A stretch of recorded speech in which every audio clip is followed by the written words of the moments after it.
right. So, Cohane Michael, what do you feel is one of the biggest hangups that you've seen in this current generation that's stopping a lot of Israelites from coming to the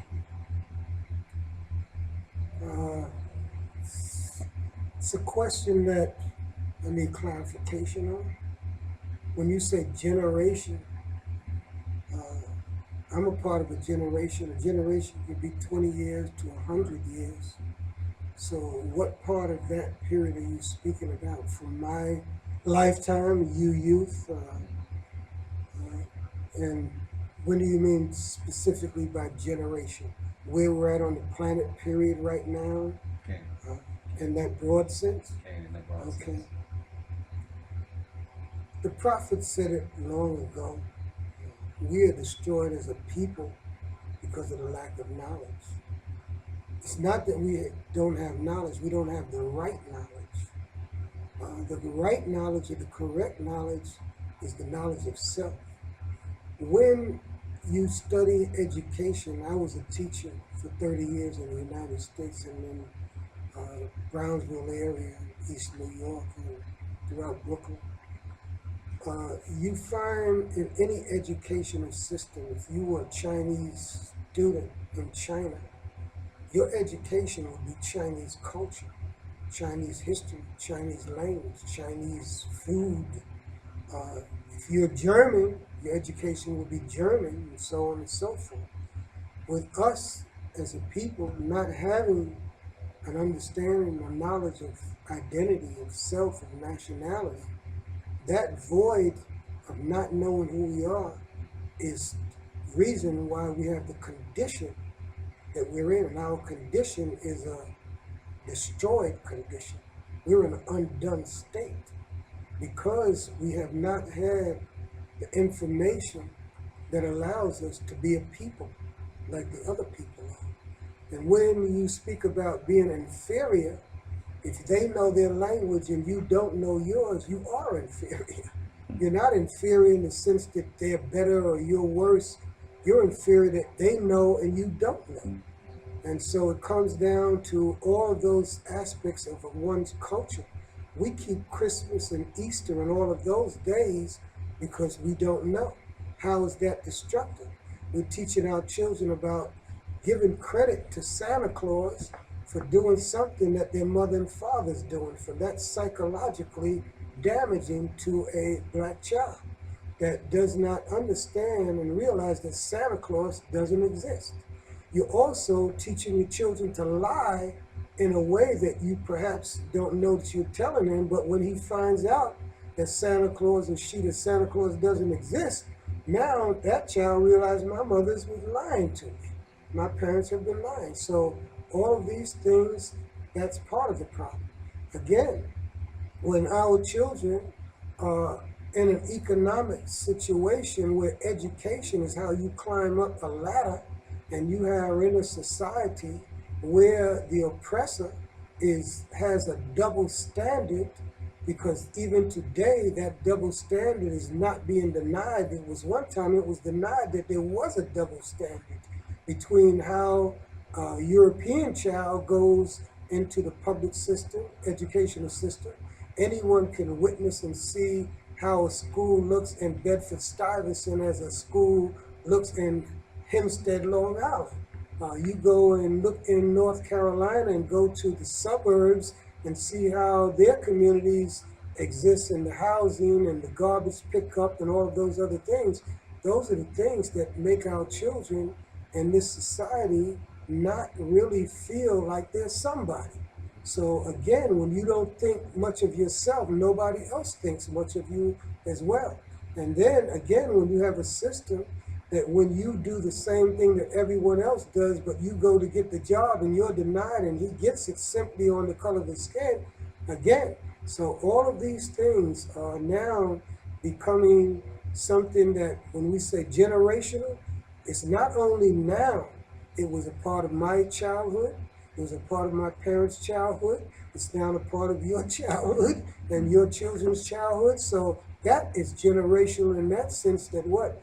The conditions of Not only how we think of ourselves and what we do not know about ourselves affects us, but it's also a problem because the system that brought us here and that oppresses us also maintains their position of how they deal with us and not allowing us to climb that social economic ladder and so on and so forth.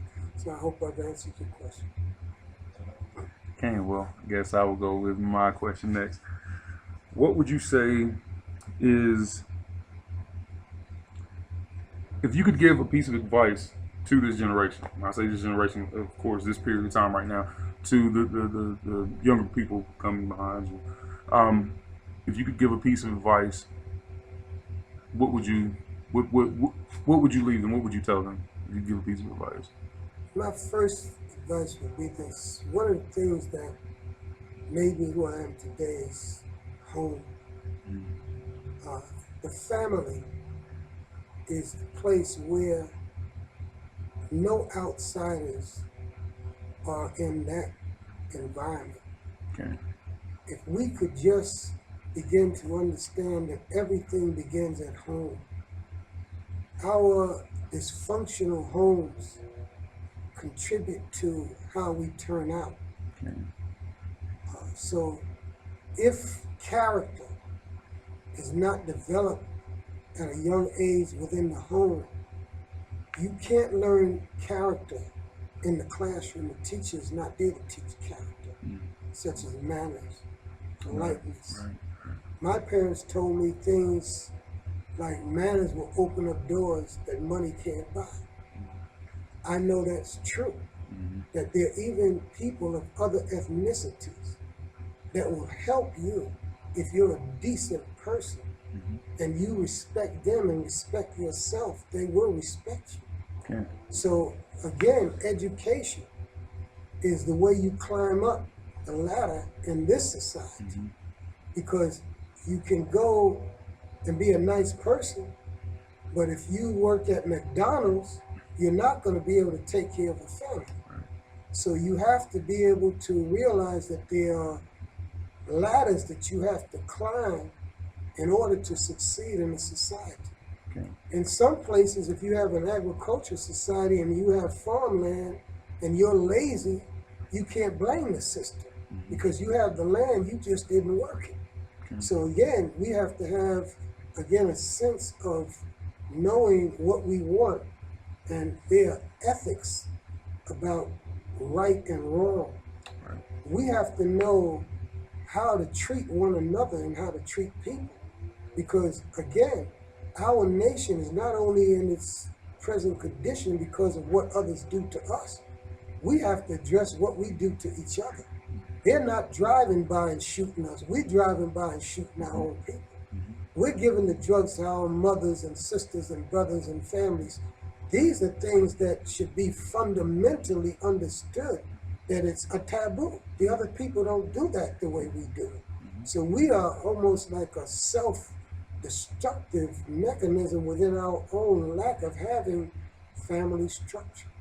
When you have mothers and fathers that make babies at an age when they have not acquired the skills to raise them, you're just having a repeated cycle of criminals and people who are not able to get that basic home training that we're talking about that allows them to go out and know how to function and be able to be accepted because they have the etiquettes of life and good living and public behavior.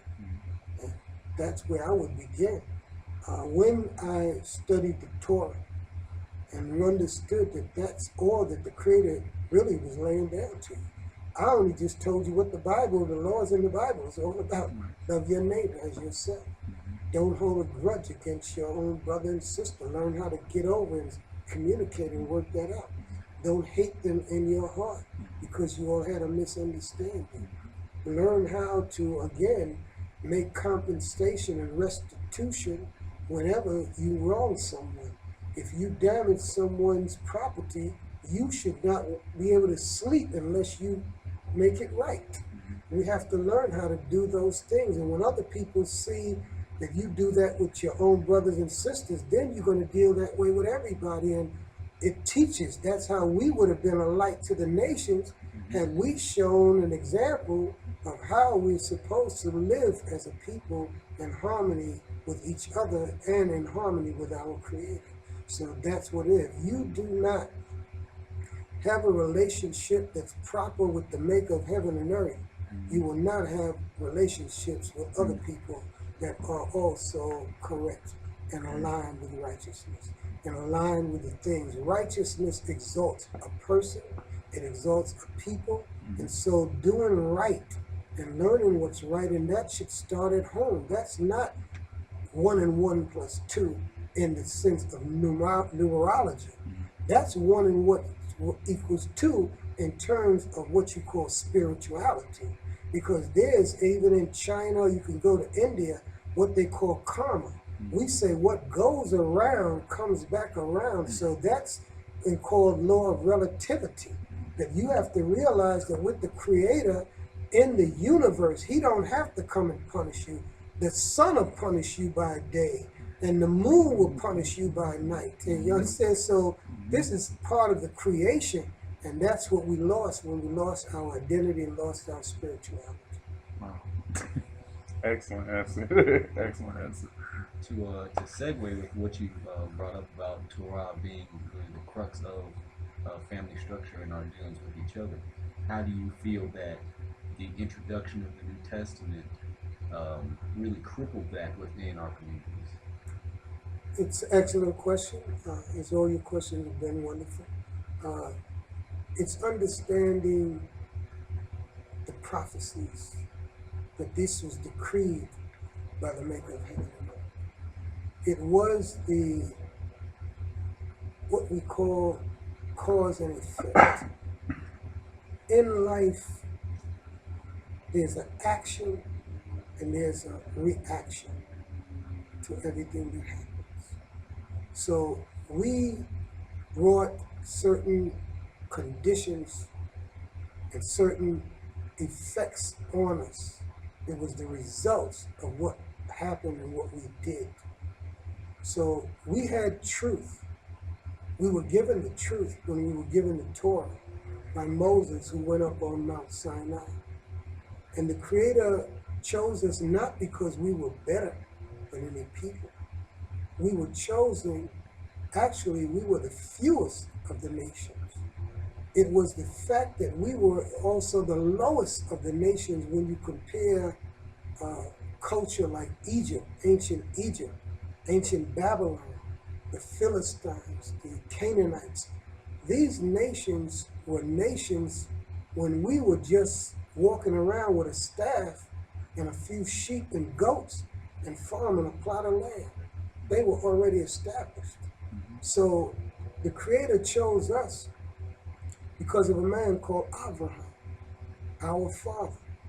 And this man, because of his inward spiritual seeking and his common sense, which is not so common today, to realize that idols and things that stood on the shelf, inanimate objects that had no spirit and had no life, that this could not be the God or power greater than a human being that could speak and walk and talk. Abraham understood that. And because his mind, and the Creator knows every mind, he went to him and told him to move away from the society of Chaldean polytheism into a place where he could develop him to understand more. And so this particular man now became a man who was given, and his seed, the knowledge of the true and living Creator. We rejected that. Every Bible tells you that the Israelites turned on the law, they were disobedient, and every prophet told us that we would be punished. Deuteronomy 28, anyone can read it. It tells you that we would be scattered to the four corners of the earth, that we would have our names changed, that we would worship gods of wood and stone. This is nothing but karma. It's just what the Creator has said would happen. We're living it, and it's a result of, again, disobedience. Christianity happens to be just one of the religions that enslaved our minds, because we went into not only a scattering of a physical people that were broken up, placed in many other countries. We've been under the Spanish. It just so happens that Catholicism was the Spanish religion. So if you went to a Spanish territory, you were under Catholicism. If you went to the British, you were under the Anglican religion. If you came to America, when the British and Americans broke up, they brought various religions over here, the Quakers and what have you, Methodists and all the others. We all know that. The Israelites today basically also under Islam, because Islam came into Africa.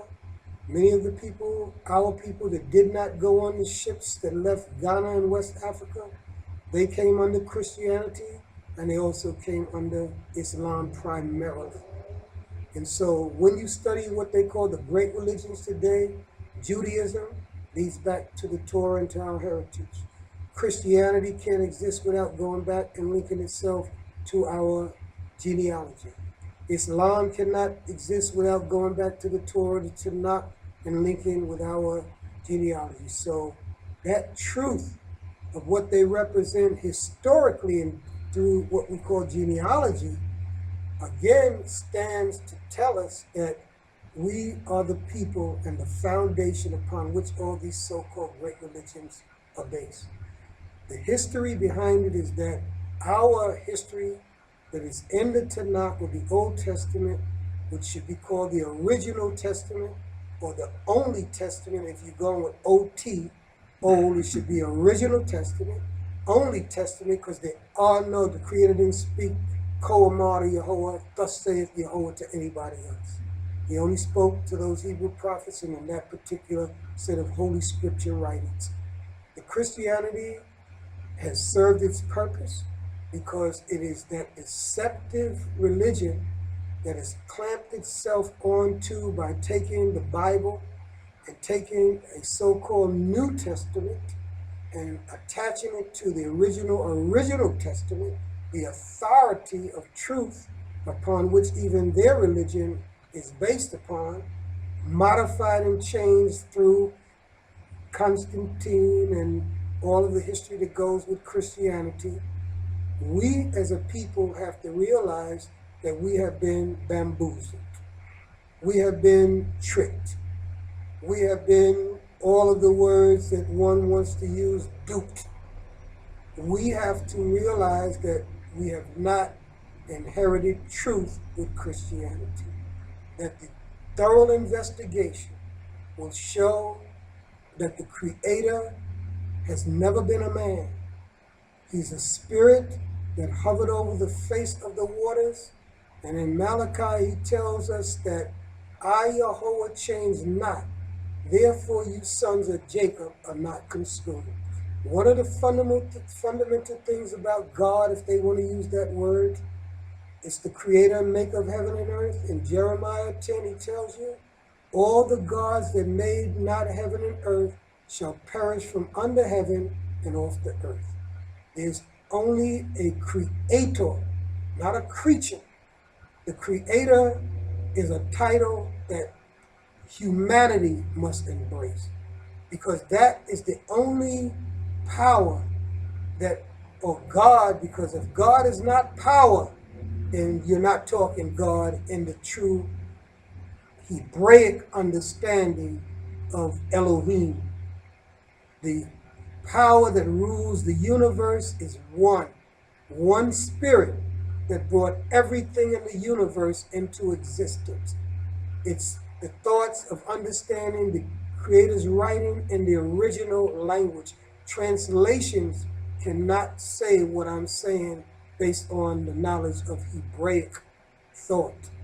So Hebraic thought is the original thought before any Greek thought or any other thought, because everyone knows that in Bereshit or Genesis, the 10th chapter, it says that the sons of Noah, Shem, Ham, and Japheth, they overspread the earth, and no one can live on this planet unless you go back to one of those three sons of Noah. It authenticates the Bible. Not the Bible in its entirety, but that original truth of the word of the Creator. When one understands that and studies it, then you realize that there are certain fundamental truths in what we call Torah. Torah means teachings or instructions.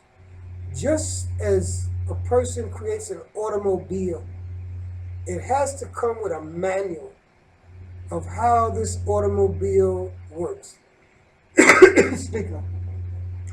It tells you whether you use diesel gas or regular gas. A human being, which the Creator made, there's a certain instruction that comes along with this human being. It doesn't matter what color you are. Some things are made, they're called fit for consumption. Everything that moves should not be considered to be food. Some people, they eat anything that moves. That's not the instructions. Most people on this earth are living in ignorance of the instructions that come from their Creator. It's not an instruction to the Israelites or to any particular people. It's given to them, but it's the instruction for the entire world. Many people think that Hebrews and Israelites are God's chosen people, which means that He don't like anybody else. That's a false understanding. The Israelites are not better than anyone else. You can look at us and see that we were punished and scattered all over the earth. The Creator is not a respecter of persons. He's a respecter of righteousness, of behaviors. Some behaviors are immoral. They are not right in the sight of the Creator. The instructions that come with who you can mate with, you can't mate with a dog or a cat. You can't mate with a man if you're a man. You can't mate with a woman or a woman. It goes against the law of relativity. You cannot reproduce if you have that type of understanding. Men cannot keep the planet, again, evolving in proliferation of life. These fundamental understandings is where Christianity contradicts. It deliberately gives inaccurate facts and information, which means it deceives. So it's a book of deception only when you know the true instructions. You cannot change the Creator. There are three places where He says, I am not a man that I should lie, nor the Son of Man that I should repent. In the book of Numbers, the 23rd chapter and the 19th verse, the Creator says that He's not a man. In the book of Samuel, the 15th chapter, He says there that I'm not a man. In the book of Hosea, He says, I am not a man. So you have to understand that He's a spirit. He says in Numbers 20th chapter, 16th verse, I'm the spirit of all flesh. We must understand that the knowledge of the true and living God has now taken false, deceptive understandings in various cultures around the world. They are not at fault because different cultures have different understandings. The Creator gave the truth to Israel to give and be a light to the other nations. That's why I apologize. We did not do our job as a people. The planet, we are partially responsible for what's happening in the earth today. So that many other people, I don't disrespect what they know. They didn't know, Egyptians, that the Nile River was not God. We were told that it was not. So we're held responsible. When you know more, you're held more responsible because you know more. And so, hope I've answered your question. All right, so now I guess we'll get more into doctrinal questions as we head down that same vein of the New Testament. I remember on Shabbat we got into Matthew 1, dealing with the genealogy of Christ. What is your take on the narrative of the virgin birth? It's fundamental understanding the truth. Whenever people ask me, do you believe in the New Testament? I let them know that my understanding of life and the Hebraic thought is that we do not base our spirituality on belief. Our spirituality is based on knowing, knowledge. So I start from that premise. When you know the truth and you know genealogy and you have the instructions that come from the Creator, and I hear someone go against what the Creator says, my antenna immediately goes up because of what I know to be true. So when someone says that a man or a child can be born without a father, I know automatically that's impossible because the Creator said everything begets after its own kind. Another thing about truth is that people tend to try to believe with Jehovah's Witnesses, Islam, Hinduism, what have you, that nobody can know the truth. What makes you more right than I when you just have your opinion? This is out. I don't have an opinion. I'm not giving you my opinion. I'm giving you the facts as the Creator has laid them down in His words. If the Christianity acknowledges and Judaism acknowledges and Islam acknowledges that this book came first, then the question has to be asked, which comes first, the truth or the lie? The truth has to come first because you can't tell a lie. It has to be based on you denying what is true. Right. So they cannot deny that if their heritage and their writings and their religions came from this genealogy and this particular source, then when it comes to doctrine or teachings, then you have to maintain the consistency. Again, when we speak about someone being born without a parent, and you begin to use your thinking and not belief, beliefs should be questionable if someone believes something. So in Christianity, one of the things that should go along is that you should be willing to accept questions because you're only asking me to believe you. So if you go into court and the judge is asking you questions and you tell him that you want him to believe the truth, the judge and the lawyers have to find the facts because only the facts can tell them what the truth is, not what you believe to be true. The justice and righteousness cannot be determined by just what you believe. Because again, if a person walked into the court and said, I don't believe I committed murder, he's not letting you leave that courtroom that you believe you didn't do it.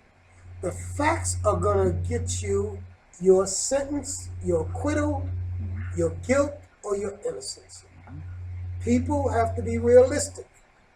You can't be delusional when you get into these religions. You have to question intelligently whether or not a person can have a baby. Put the test to your own daughter. She came home. She told you that she's pregnant. She's never had sex with no man. Which one of the parents on what continent is going to accept that statement from a young 13, 12-year-old who said, I woke up and boom, I'm pregnant. Okay. I haven't been with a man. Again, logically, everything begets after its own kind. It's verifiable. Every monkey can only make another monkey. Man never came from no monkey with no evolutionary thought because it does not. I should be able to go to any zoo, look in the cage, and wait for that monkey to say, I'm turning over into a man now. And there we go. We got the verification that we came from a monkey. The Creator said everything begets after its own kind. Only blue jays can make blue jays. Only robins can make robins. Only camels can make camels. Only goats can make goats, even though a sheep, even in the West Indies, there are two trees. People in the Caribbean know that a banana tree and a plantain tree look exactly alike, unless you are a knowledgeable person about these two particular species of trees. And even though they look alike, that banana tree will never bear plantains. And so I'm saying to you, so it is with human reproduction and with races of people. Chinese people make Chinese babies. If a Chinese baby have a black baby, well, believe me, that man's getting his samurai sword to go to that woman and say, what happened? Who have you been with? And if it did happen, it would defy the law of relativity that we're talking about. Truth is relevant, and that's how I answer your question. I could go on and on. Again, I want to say this. The deception in the writings of old and new is that people have never made the comparison. See, when you're told to believe, you don't go check stuff out. But if you verify and go check out Matthew's genealogy with First Chronicles, you'll see that it doesn't match. If you go and check out Luke 3:23, you'll see that it just doesn't add up. They have deliberate misspellings. They have deliberate contradictions. There's just stuff that's, you just have to go do cross-referencing. See, that's why it's not about belief. And why does Thessalonians say, prove all things? So now, what do you want me to do? Believe or prove all things? That's confusing because, again, Yah is not the author of confusion. It's man that's the author of confusion. Men wrote the New Testament. Okay. I'm gonna throw one more question out here to tie into what you just said because you brought the genealogy.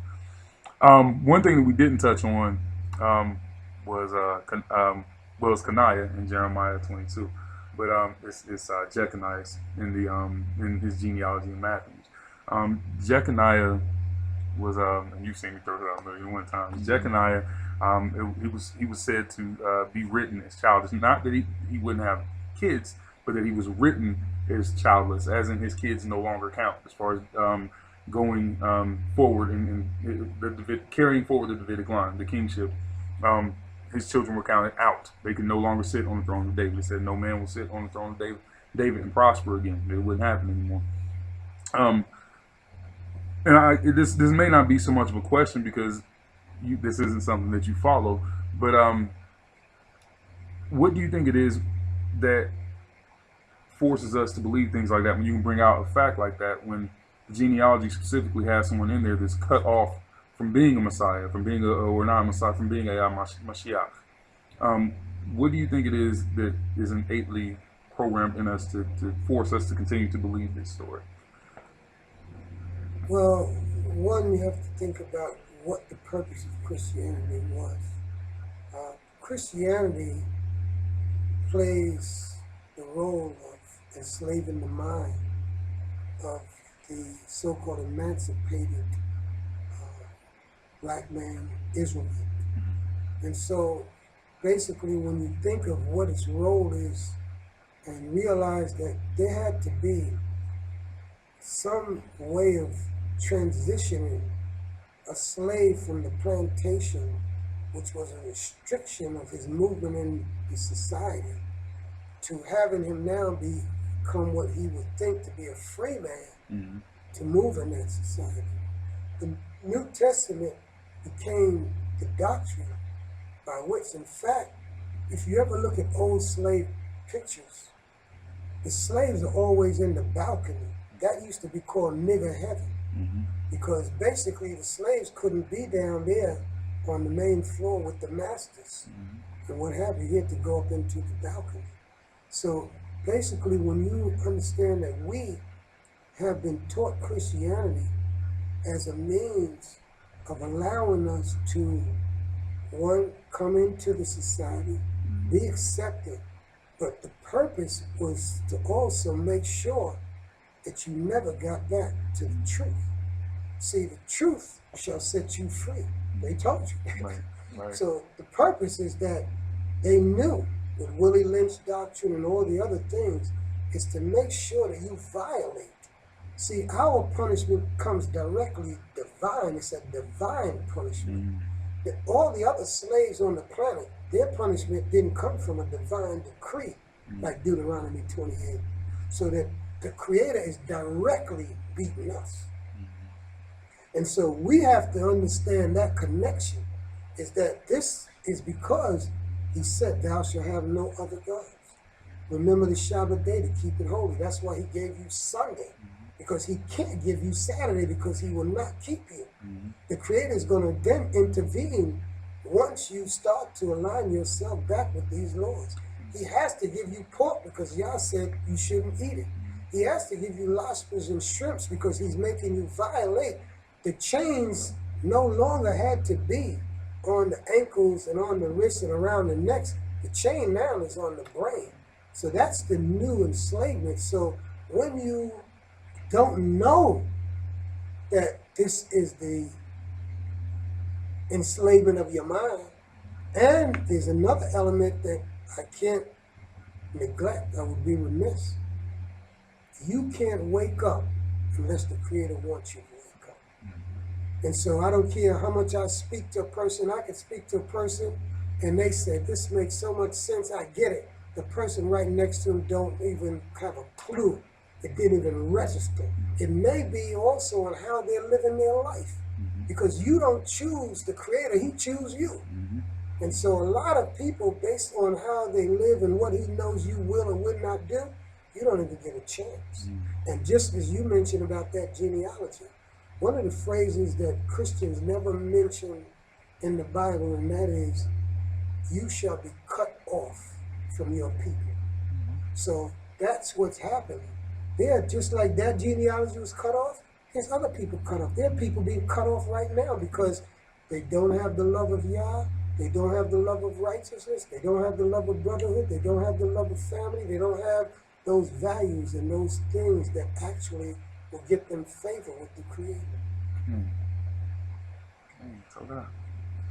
So to piggyback on that, how do you feel that the New Testament doctrine of a man coming and dying for your sins then added to the cognitive dissonance that is within our people and how we deal with each other, how we relate to spiritual concepts and what have you? The purpose of a lie is to make a person believe that which is not true is true.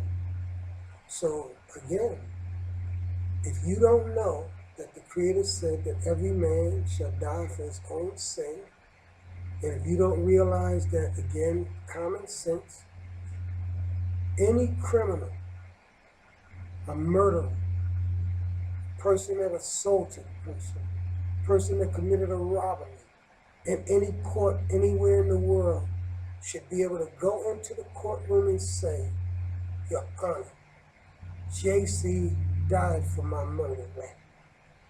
JC died from this assault that I made on that man and chopping him up with that cutlass. JC died for that robbery that I committed at that bank and shot that guard. May I please go home? It's ridiculous to think that you're going to walk out of that courtroom. Any practical, common sense, even a crazy man knows he's not walking out that courtroom. Because that should be the line that allows every person that commits any sin is to say, he took care of that for me. It's absurd to think that that actually can be justice and right. How would any individual who believes that put yourself in anybody's place? Who are you willing to die for? Your own sins or someone else's? Who do you think you're being punished for? Why are people suffering? Why are people getting all of these things that's happening even short of death, and he died for it? If you look at the planet today and see how much suffering and trouble is in the earth, there should be none.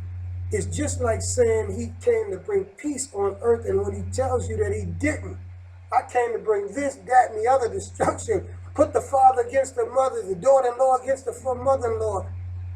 People are not being honest. They believe in stuff that they know is not true in their spirits. So you've been deceived. We're living in a world of deception. The so-called Satan, the devil, said in Revelation, he deceived the whole world. The New Testament is the greatest religion that has deceived the whole world. And they're living under deception. They know it's not true. Why did your mother die? She believed.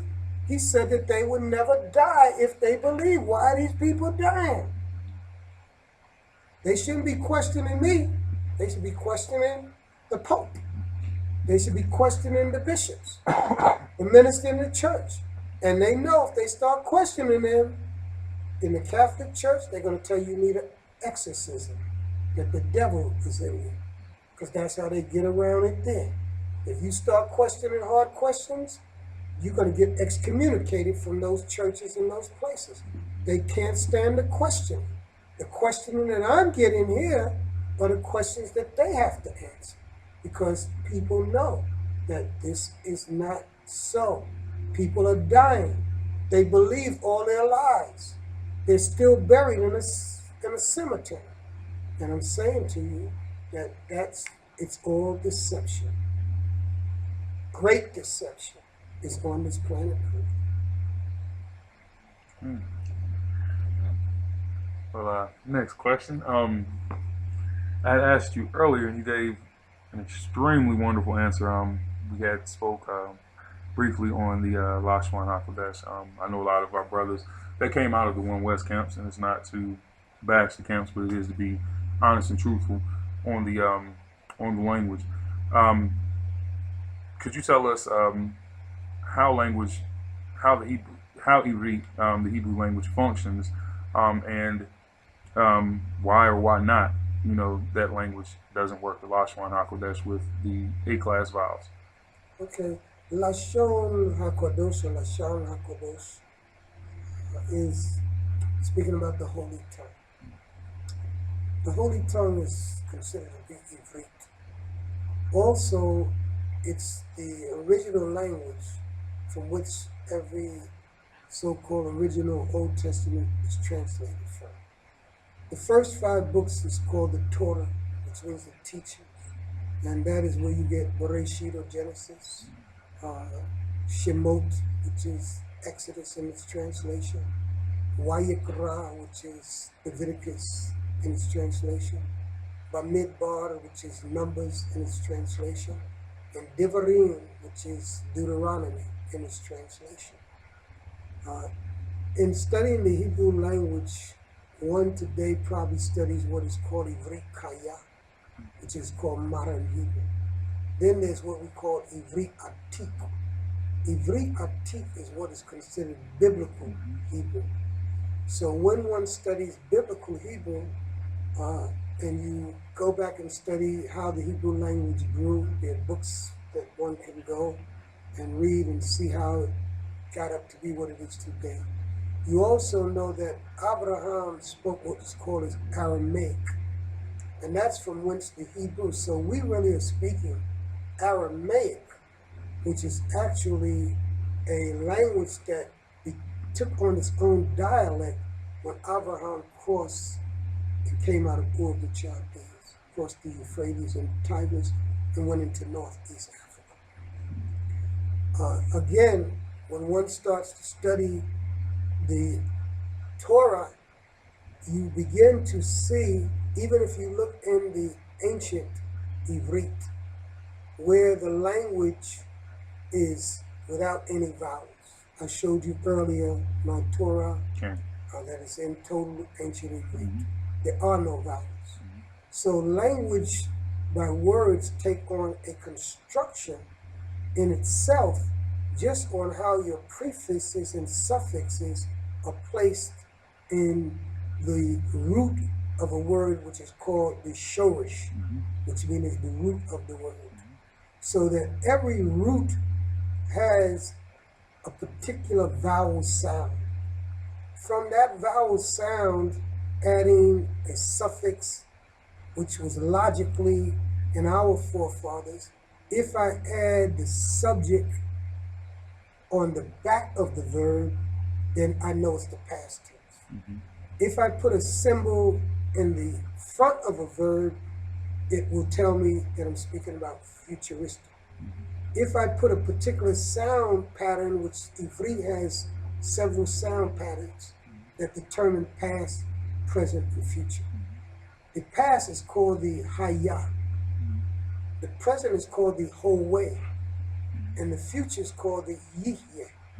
So that you understand, you can determine, again, that these are times or tenses of action. It was done,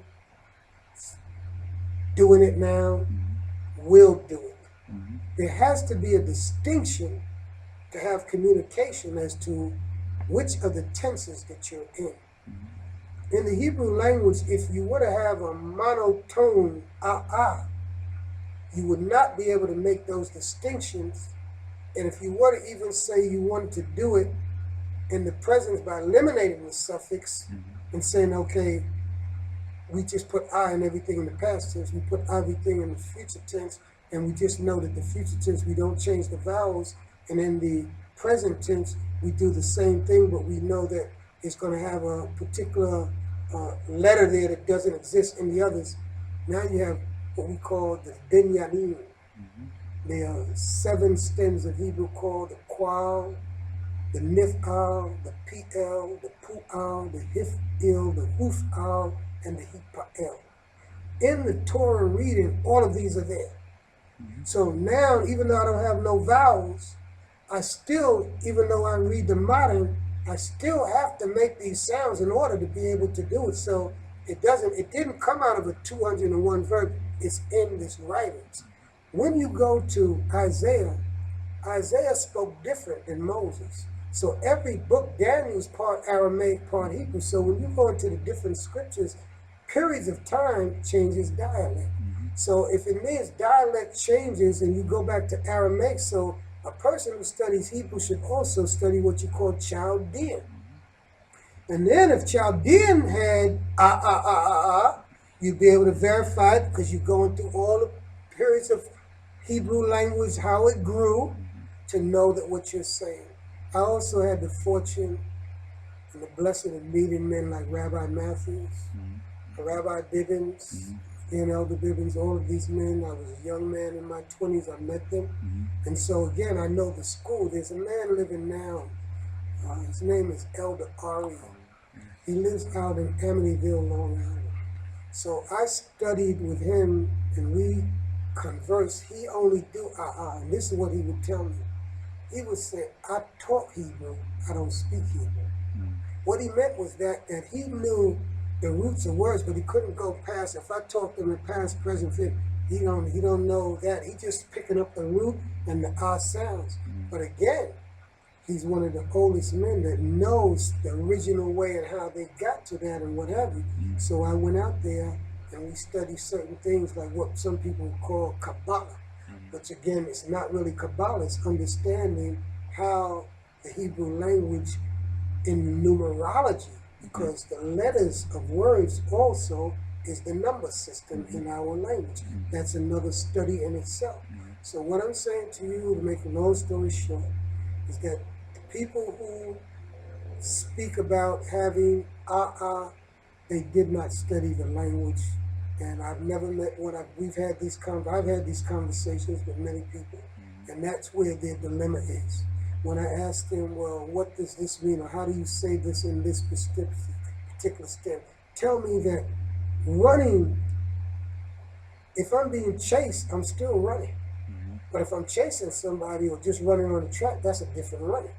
Hebrew has a system of being able to take someone from actively performing an action or having the action perform on them. So again, when you start to have that tone and don't have this system of changes, just like in English and every other language, they have these particular ways of distinction, just like you have pronouns that tells you who I'm speaking to in these tenses. You have to have a system. If they could explain that, truth is verified. Verify it by bringing out the facts and explaining how you go to all these tenses, using the original writings of the Old Testament to show me that it never existed there. When I'm telling you, that's the only way you're going to know whether I'm speaking in the nif-al, the p-al, the pu-al. You got to hear oo-al to know that I'm saying that. So if I do ah, I'm never going to be able to tell you that, in other words, it's passive, active, so on and so forth. So that. So that. I definitely want to ask a question building on that, dealing with the language. The importance of knowing the Hebrew language in regards to us being literate in our text. How important do you really see that, given the story that you just said about some people who might know the shoresh of a word, but they couldn't be able to read it and really parse it, break it down, the importance of Hebraic literacy in the Hebrew community as we continue to come together as a ministry.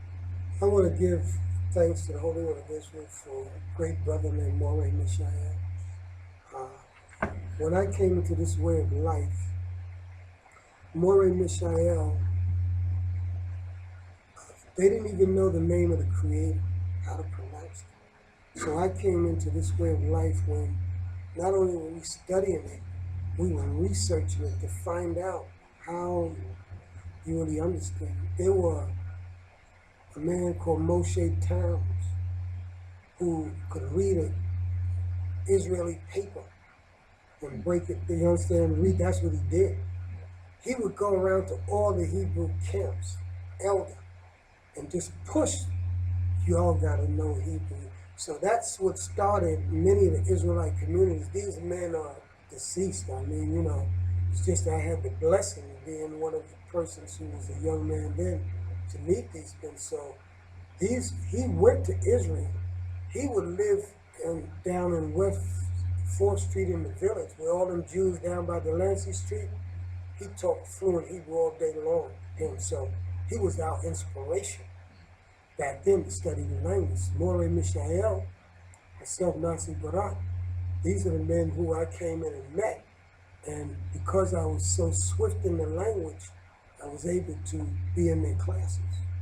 But Cohane Michael, it turned out that I was in his class and he wanted, while I was studying the priesthood, for both of us to bust the Hebrew language down with our research together, because I was the diligent one coming to his class. And I told him, I said, look, Maury, I said, priesthood has got too much of my attention. I can't do it. All I can promise you this.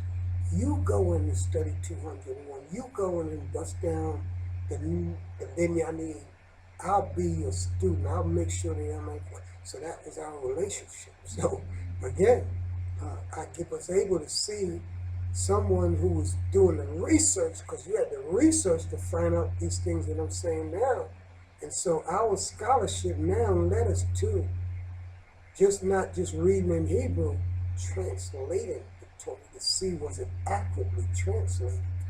A person that doesn't go and study these Binyamin, which is what the whole Tanakh is based on, you're not going to be able to translate the Torah and know whether what you're reading in English is actually what it says and what the Yah is saying in the Ivrit.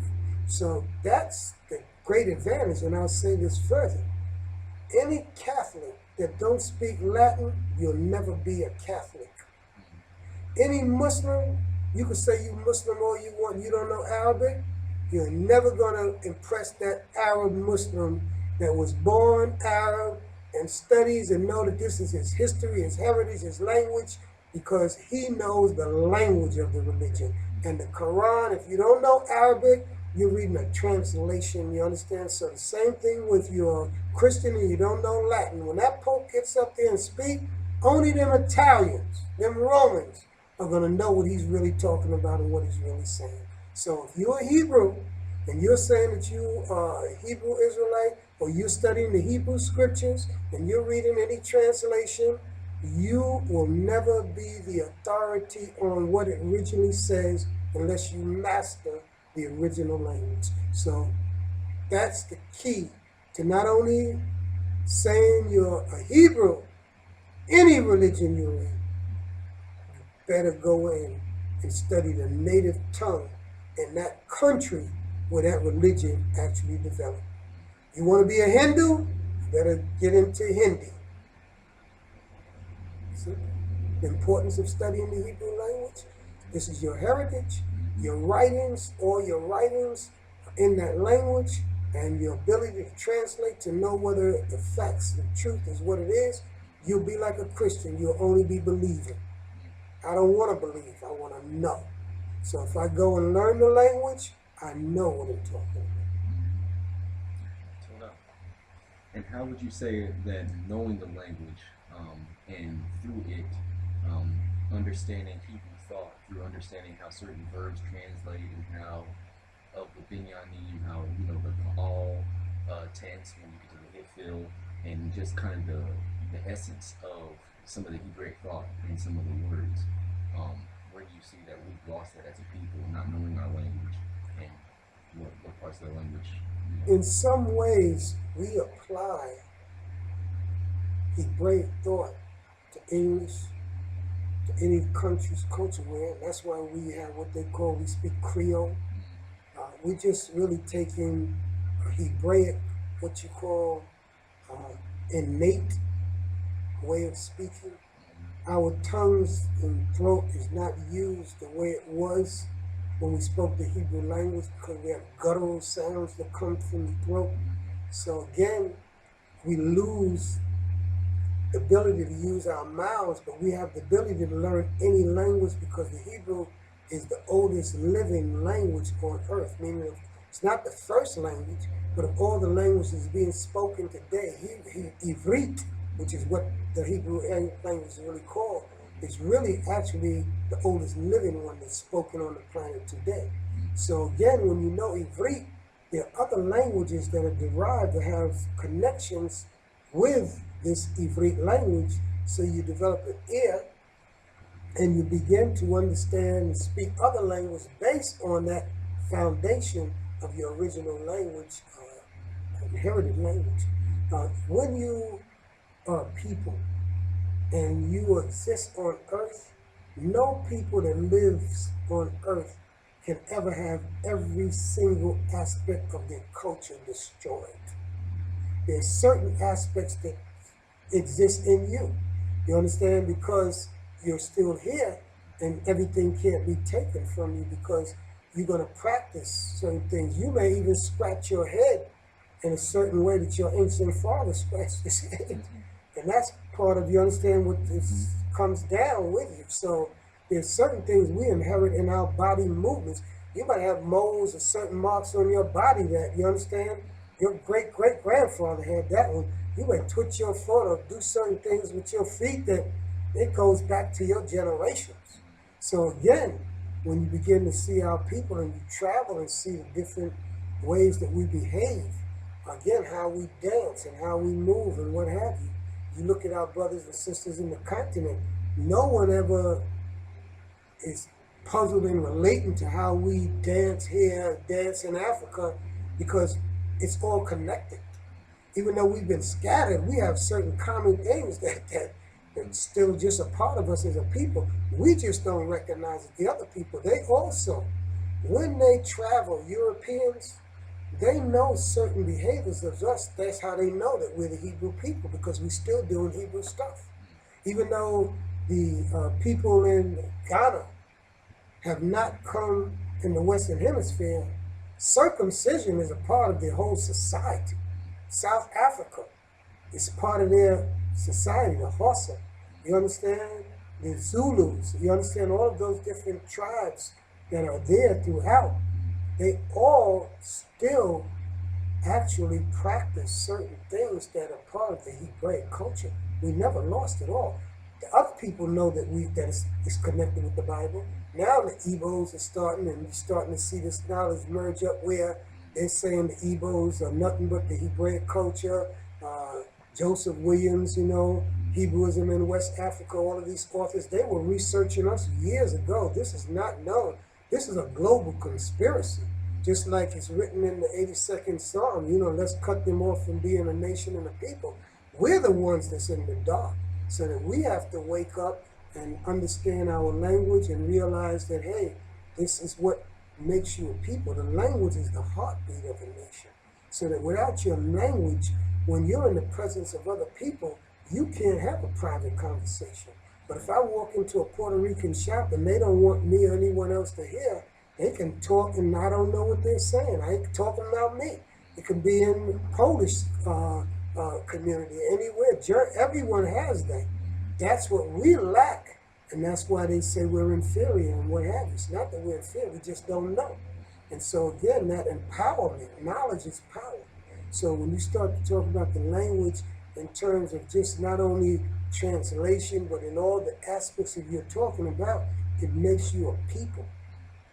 Language is what authenticates you. If a Russian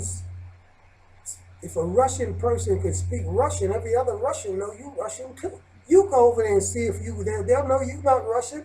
They ain't gotta look at you. That's what happened. I remember speaking with a Russian in Brooklyn, and he told me, he said, "Ani Yehuda, Amarati, Atalo Yehuda Baba eat."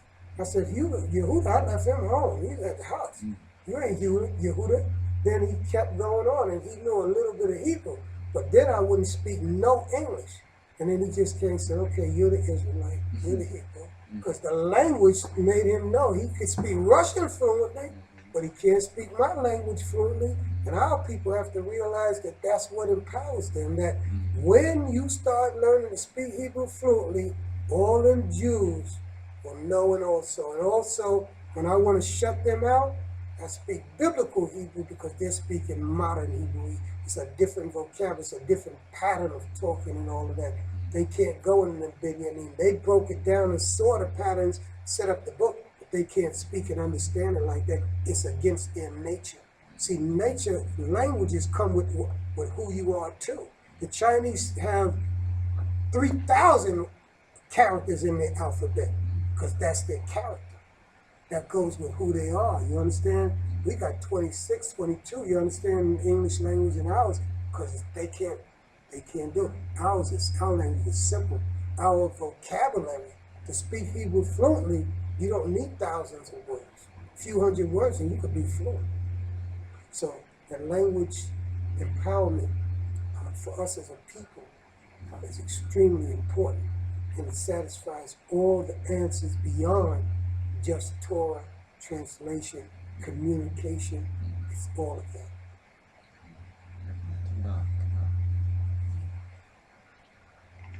I really enjoyed the language portion, so I mean, I would like to somehow piggyback on that, and trying to think of what are some of the differences between the Hebrew when you read the scriptures in Hebrew. Are there any like obvious things, I guess you say translation errors, that you could point out when reading the Bible or reading the Tanakh in Hebrew versus reading it in English translation? One that just comes immediately to mind is where they translate in King James versions, thou shalt not kill. In Hebrew, there's a word for kill, there's a word for murder. The actual word that is in the original language is thou shalt not murder. Also, we were told to put people to death. It would be in contradiction of that. And there's a word harag, which means to kill. Again, we slaughtered animals that were clean animals that could be eaten. The offerings was killing of animals. So again, that's one of the obvious ones that comes to mind immediately. There are others as well. Again, when they say the first day of the week, we can count Yom Echad, Sheni, Shalishi, Revi'i, Kamishi, Shishi, Shavi'i. The Shabbat is Shavi'i, not Echad. Because the first day of the week, nowhere in the original writings do you get this. And that's why you got to know that Shabbat and Shavi'i is 7. Even when you go to Ge'ez in the Ethiopian language, because that's why if you study and realize related languages as Ge'ez is, they speak Ham-Aric. The word Shabbat means 7 and rest also. You see, so again, you have to just go and look at the Torah translations, and then you find certain things, the names of the books. When you calling it again Genesis, it doesn't. There's no Genesis in there. It's Bereshit, as I told you and went over those names. And there's a concept. The word Exodus doesn't speak to the fact that a genealogy is being given with Shemot, which means names. That's how it starts out. It's giving you the names of the generations after the death of Joseph. So again, when you say Numbers is about our time in the wilderness, and that's a historical reference. So then one has to ask, is this really religion or is this a history book? So then when you began to understand and see language in that connection, it puts you in an understanding of what this really is about. The Old Testament and the Original Testament is a history book. So you can't take religion and merge it with history, and take a Greek language and merge it with a Hebraic language, and take a polytheistic culture of Greece and merge it with a monotheistic, and then call it a new dispensation and the will of God. No, you went against what God told you not to do. So that's why the language is so important, because it puts things in its proper perspective. Even when it says, verily, verily, I say unto you, as opposed to Kohabah Yehovah, thus saith Yehovah God. Also, if God's name is Yehovah and he says, my name is Jesus, and you don't see Jesus there, because it says, mine Ani Yehovah Eloheka.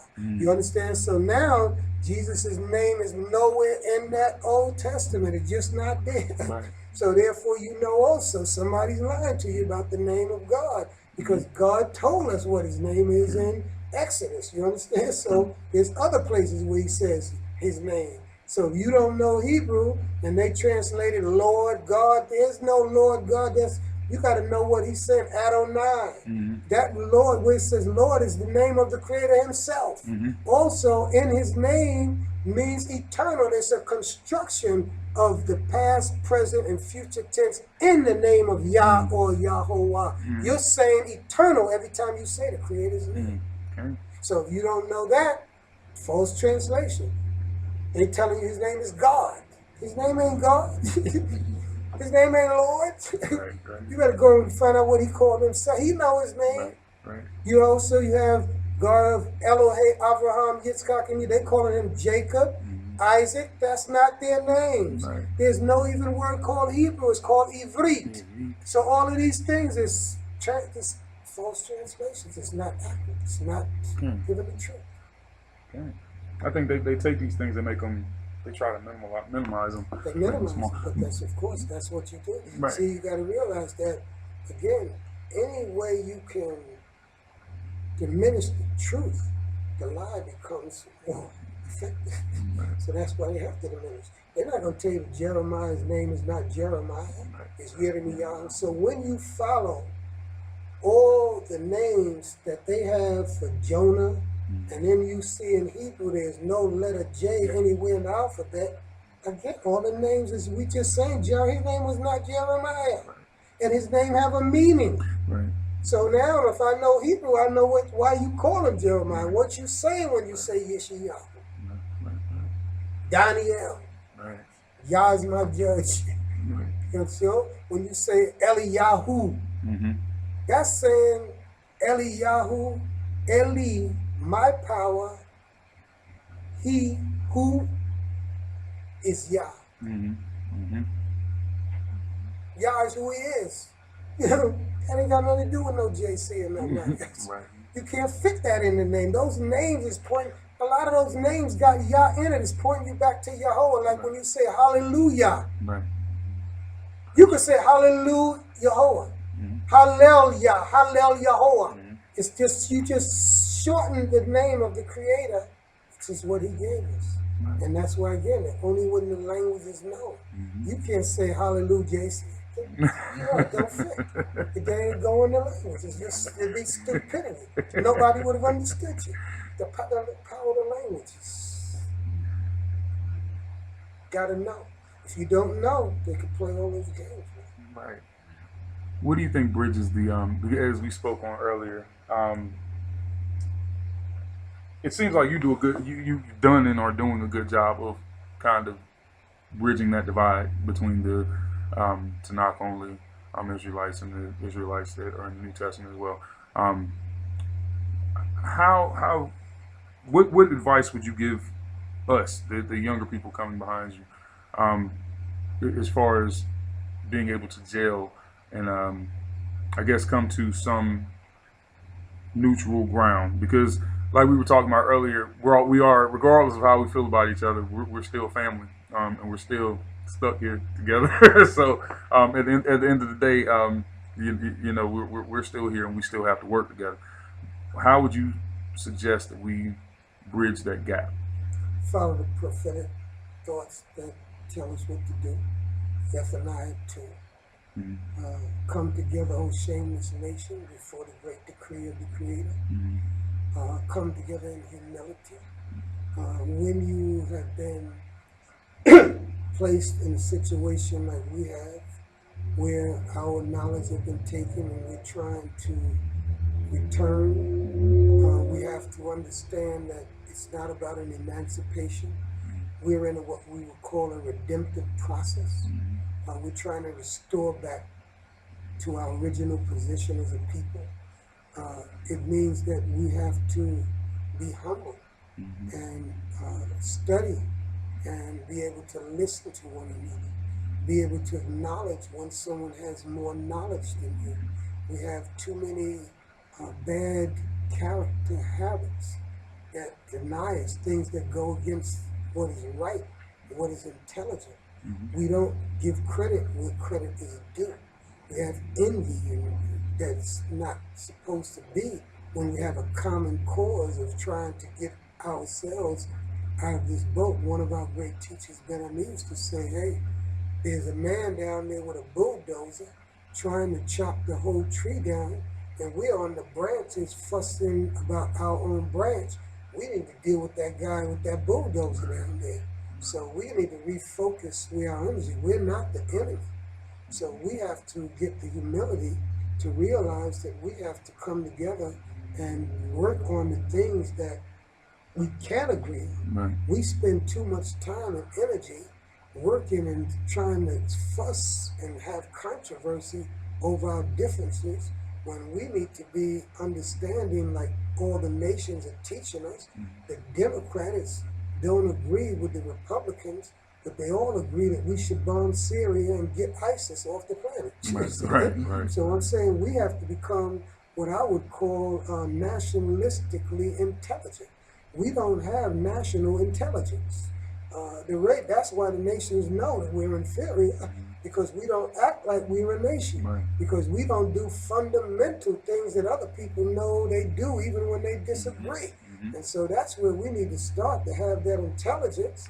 And we haven't been a nation, so we don't know how to be nationally intelligent. So we need to follow the instructions of Yah to guide us and tell us, be humble, you understand, come together and begin to try to work on those areas that will help our children by having our own schools that make sure that they get taught.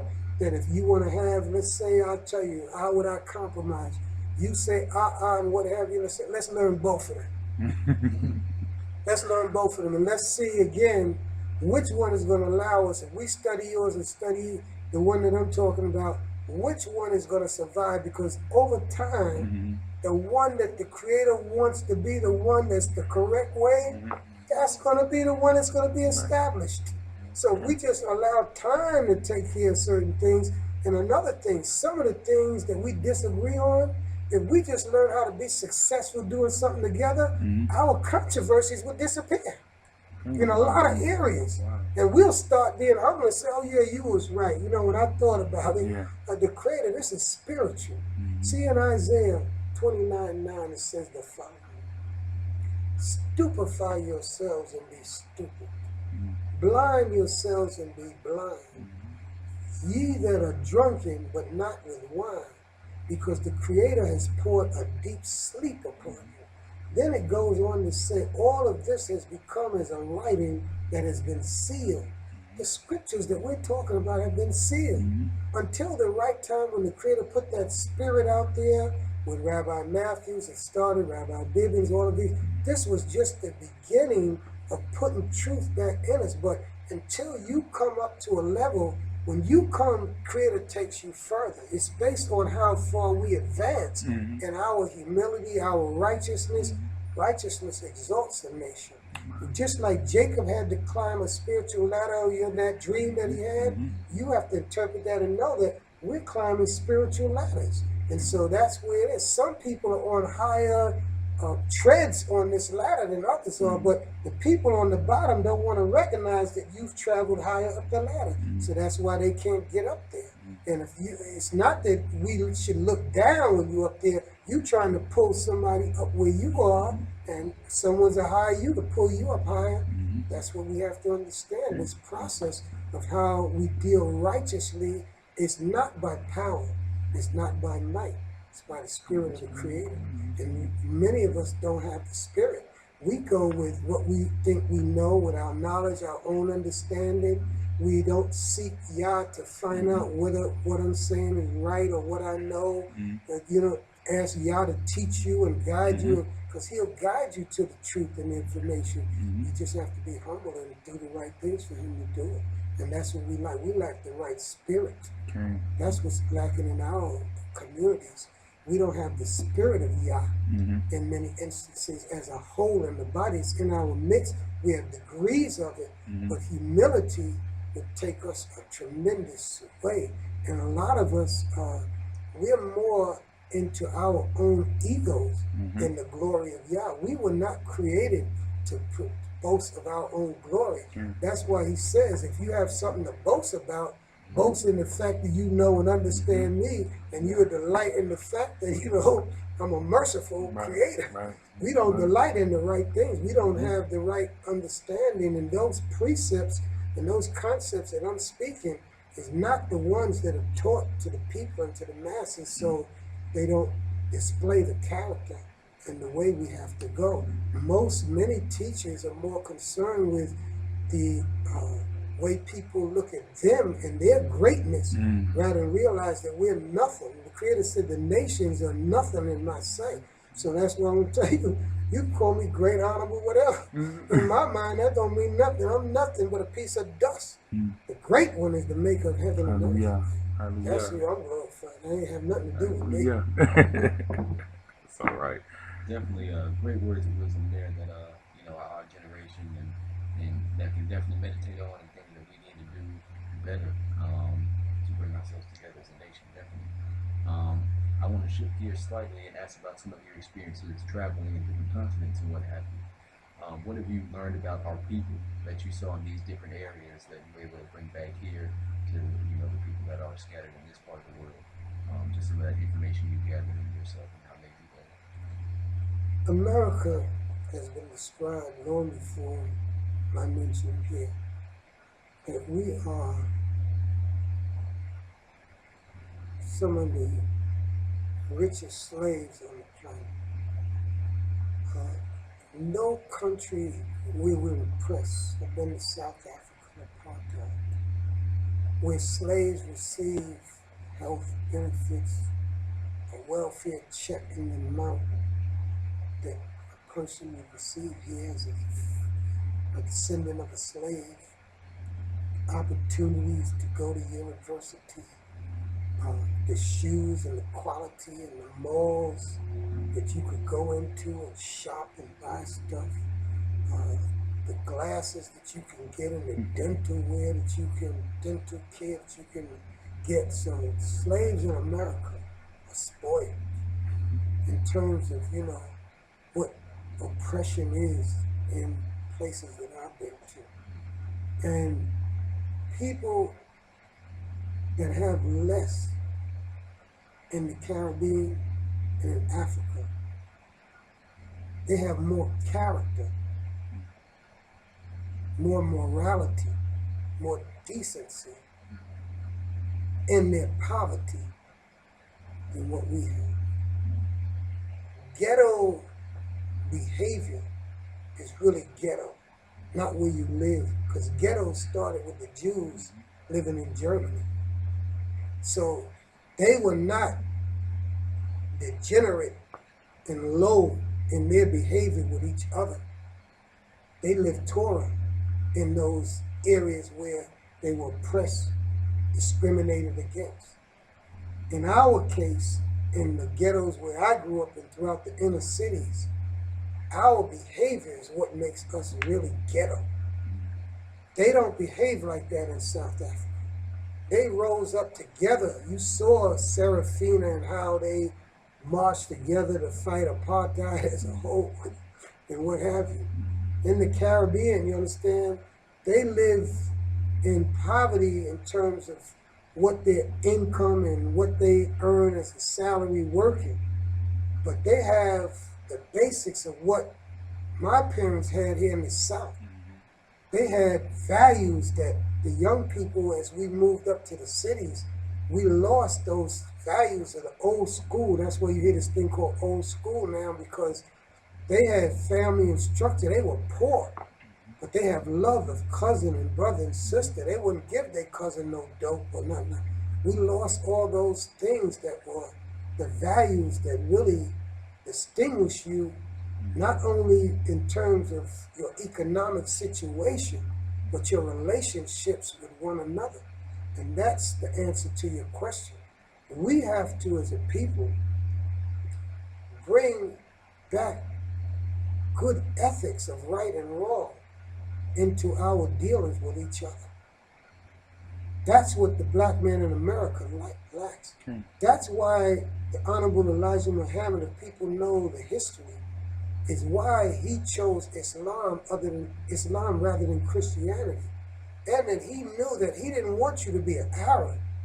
He wanted us as a people to develop the values of decency. If you look at what he created in the Nation of Islam, you gotta respect it in terms of how Minister Farrakhan and how those brothers and sisters have cleaned themselves up. Many of them came out of prisons. He took men that were, the worst criminals and made them honorable men. I mean, I love that. That's what opened up my eye. If I had not become a man who understood the difference between nationality and religion, I would have joined the Nation of Islam because of character.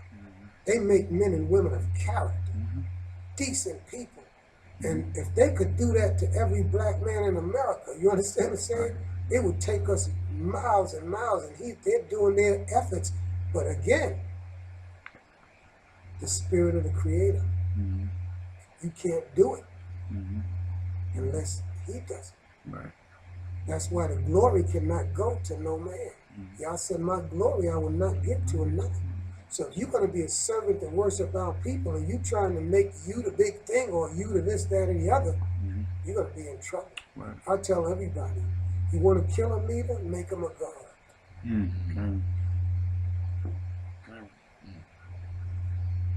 Leaders should stay humble. Our job is to exalt the true and living maker of heaven and earth. We're just servants. That's why he said, Pharaoh, let my people go, that they may serve me. Just a humble servant. Nothing more. Excellent. Wow. Now I'm scratching my head. I'm like, where do we go?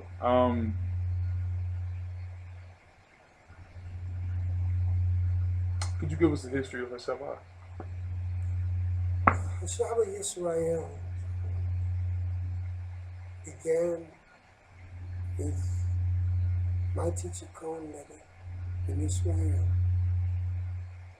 being brought into this way of life by a man called Yosef Ben Ephraim. They all deceased. Yosef Ben Ephraim established what later became known as Kosher Reek in the mountains.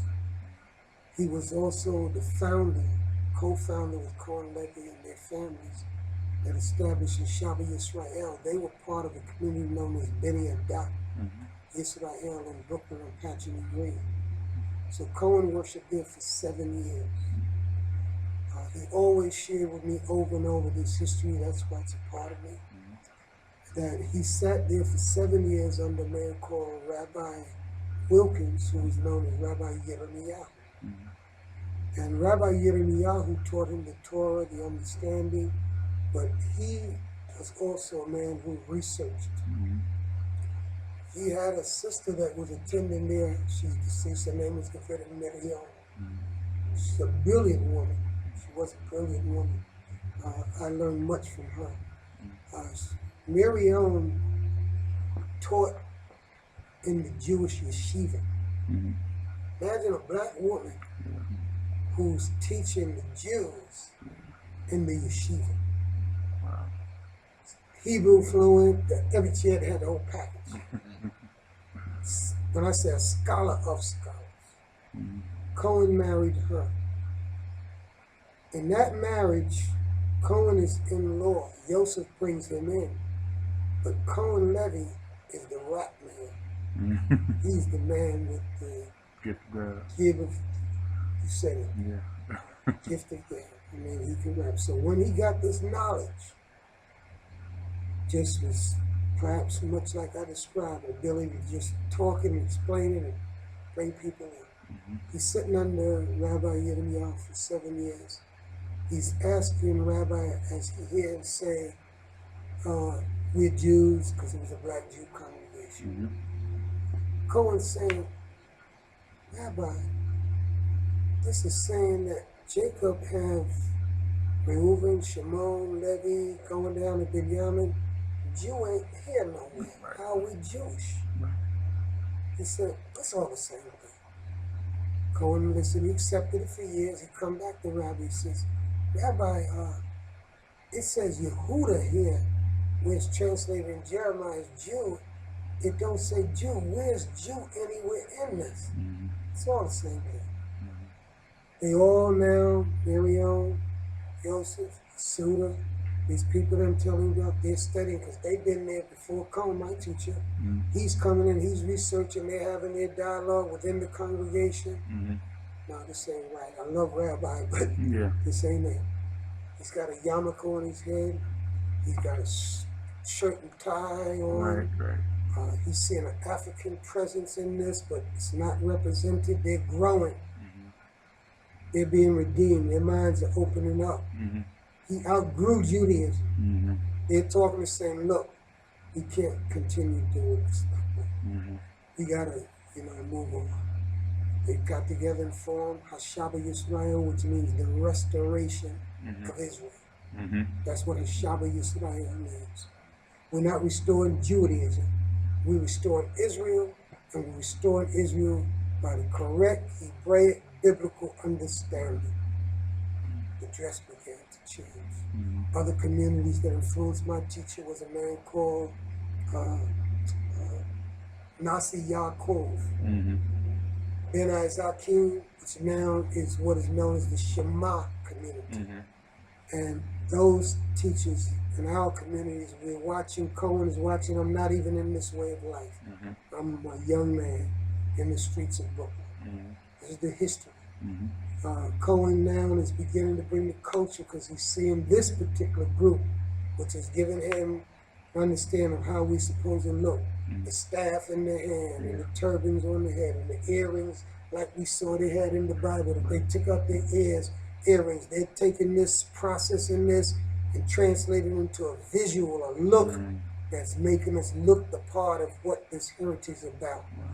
The Judaism congregations, now we become the rebels, because never has this ever happened before, that somebody tried to be an Israelite, and everybody's being black Jews. So it came about that this community began to form. They're studying, they're researching, people are coming in. He started in his living room.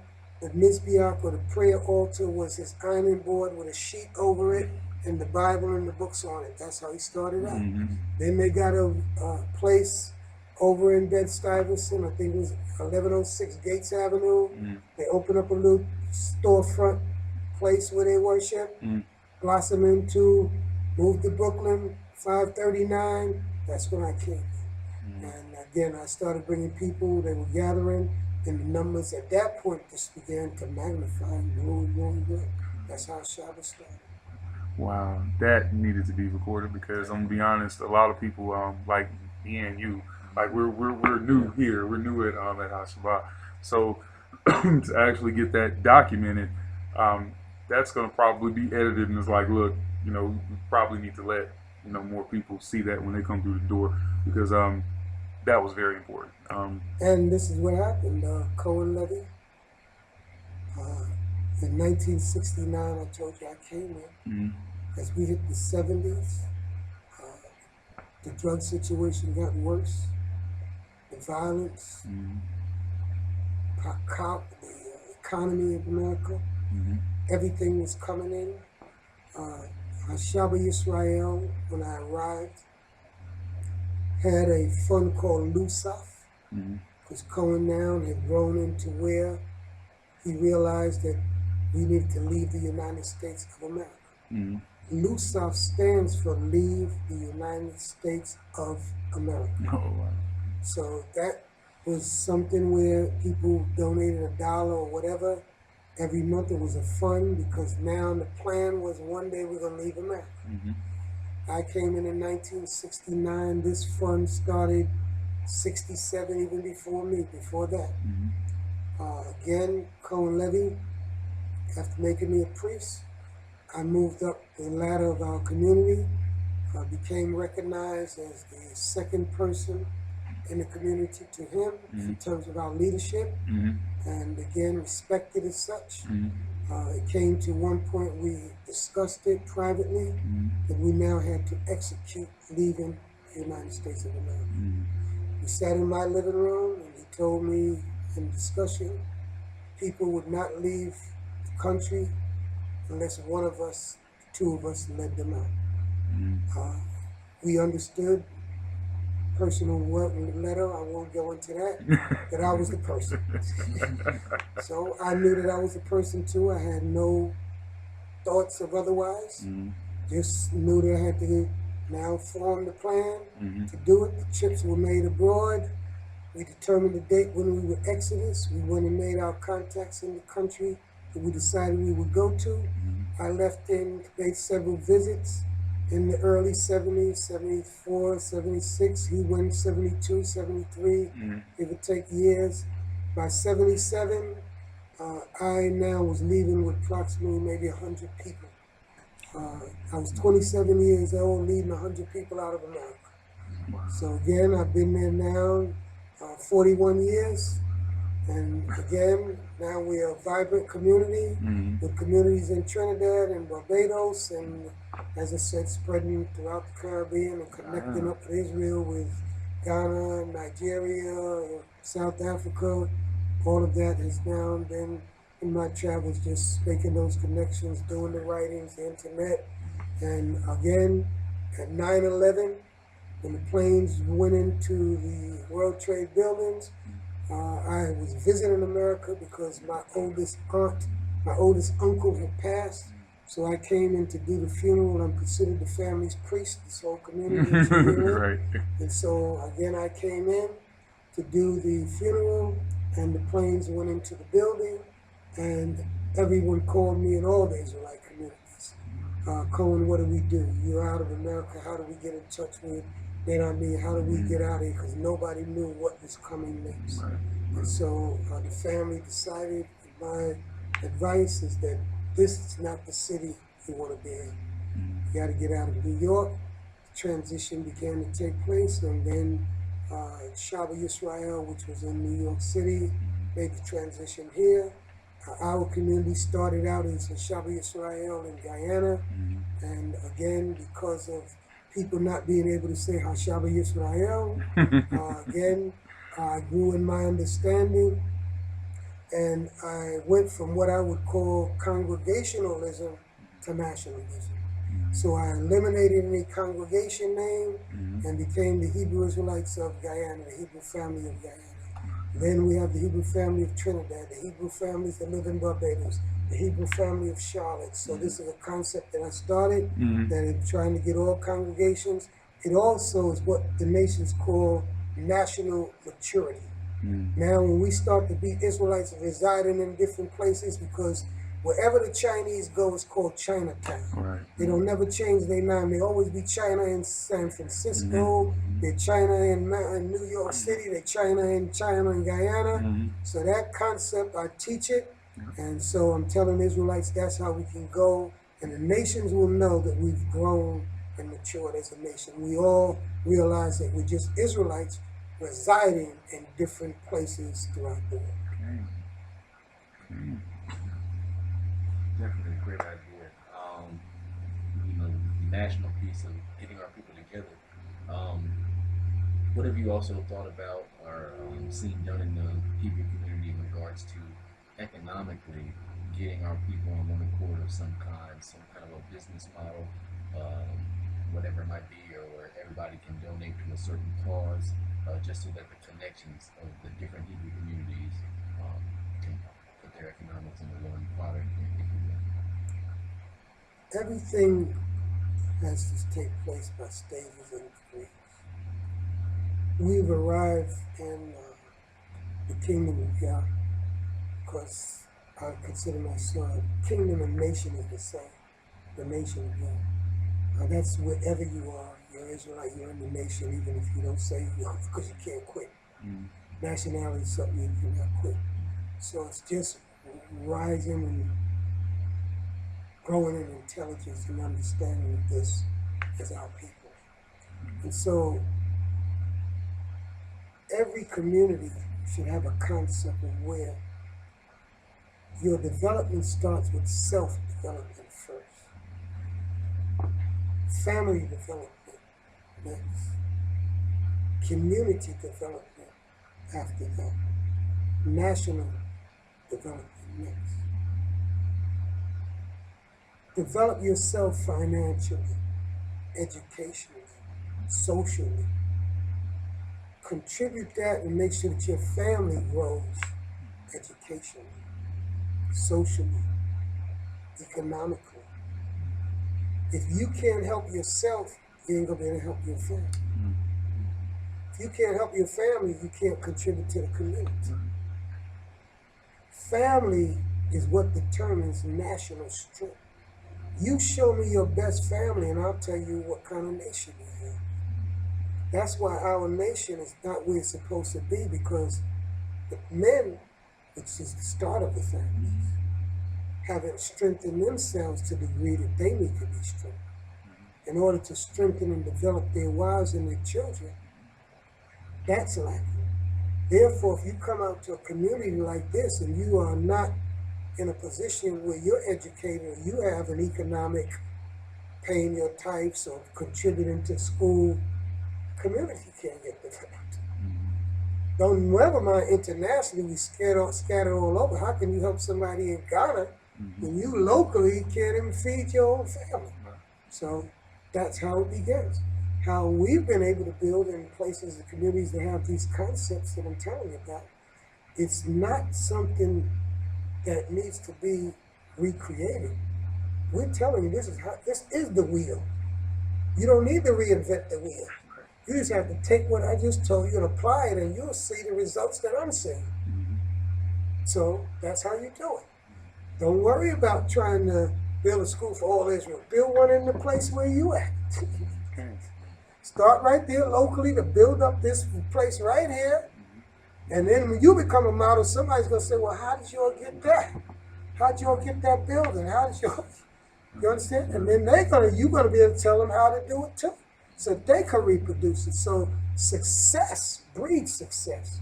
If I can be successful, if the entrepreneurs, our Shaquille O'Neals, our Magic Johnsons, and all of them understood that their role was to go back into the communities and build up their communities, we wouldn't even be talking. We got billions of dollars that accept that our consumer power don't go into our neighborhoods, it goes out. Our money don't circulate in our community long enough. It circulates and it's going out. So that other communities, it circulates, it builds the schools, it builds the parks, it builds the YMCA and the brotherhoods. That's what we're not doing, because we don't have these concepts that are fundamental that have to be applied the way all the other nations do it. And so again, these are concepts that have to be taught that have not been understood for hundreds and thousands of years. And so that's why I'm saying it's not just studying the Bible. You understand what I'm saying? Right. You got to understand how nations function. And you have to see that these parties around the world, that's why there's a United Nations where all these nations don't agree. but they come to certain agreements on certain things that they do. We have to learn how to do that in all the areas and have these common interests that we're willing to contribute to, because it's a benefit for all of us, for everybody. And to understand that, you have to have no jealousies. You can't have no foolishness and stupidness.